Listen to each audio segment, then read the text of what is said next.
Au 7e siècle, à Rouen, un serpent sévissait dans les marais de la rive gauche. L'évêque de la ville nommé Saint Romain se mit en chasse de la bête. Pour cela, il demanda l'aide d'un prisonnier en échange de sa liberté.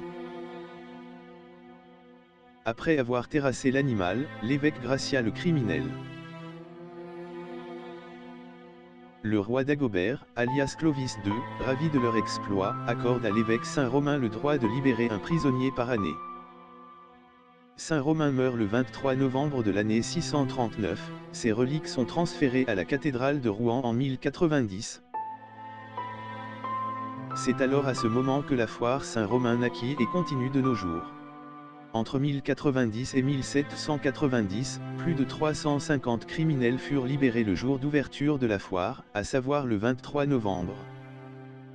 Depuis 1790, plus aucun criminel n'est gracié, alors que la foire continue d'exister.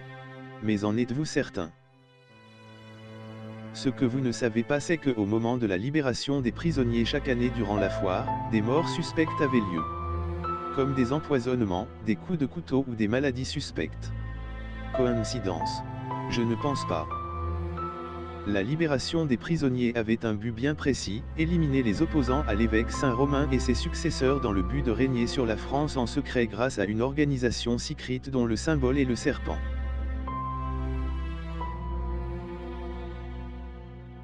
Mais autant de morts tous les ans a soulevé le doute chez de nombreuses personnes, mettant officiellement un terme à ces libérations en 1790.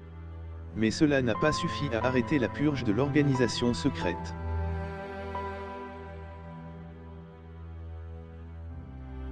Pourquoi la foire a-t-elle changé de place 3 fois?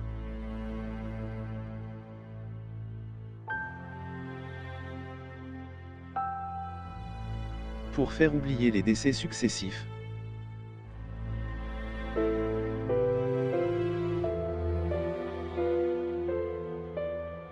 Comment l'organisation a-t-elle pu cacher tout cela au peuple français?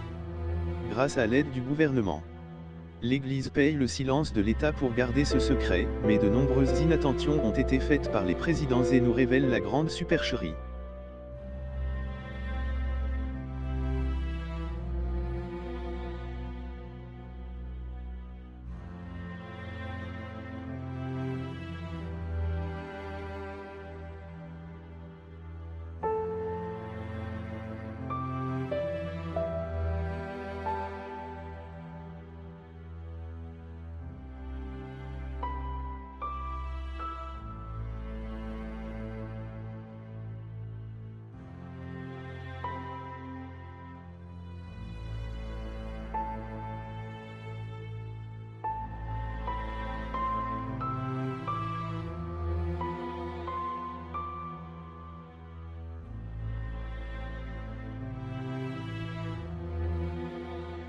Une organisation qui contrôle le peuple français.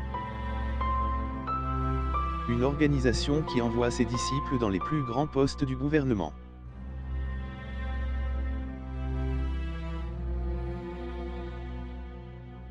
Une organisation qui est à la source des plus grands conflits européens.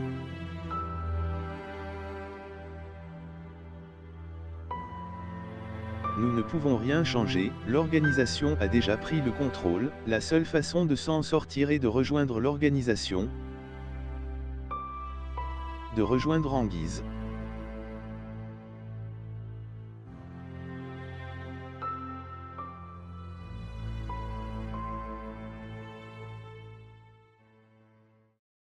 Genre, vous y avez vraiment cru. Nous avons totalement créé cette théorie du complot qui est entièrement fausse. Nous sommes partis d'une vraie histoire, celle de l'évêque Saint-Romain, et nous avons inventé de fausses informations pour vous piéger. Et ça a bien marché, non? Nous avons utilisé tous les codes propres aux théories du complot pour vous montrer que c'est extrêmement simple de faire croire n'importe quoi à n'importe qui, même des élèves de 3e comme nous. Voix synthétique, musique effrayante, montage photo et images sorties de leur contexte, voilà tous les ingrédients pour fabriquer une théorie du complot. Alors la prochaine fois, faites attention à ce que vous regardez et ne croyez pas tout ce qu'on vous dit sans vérifier.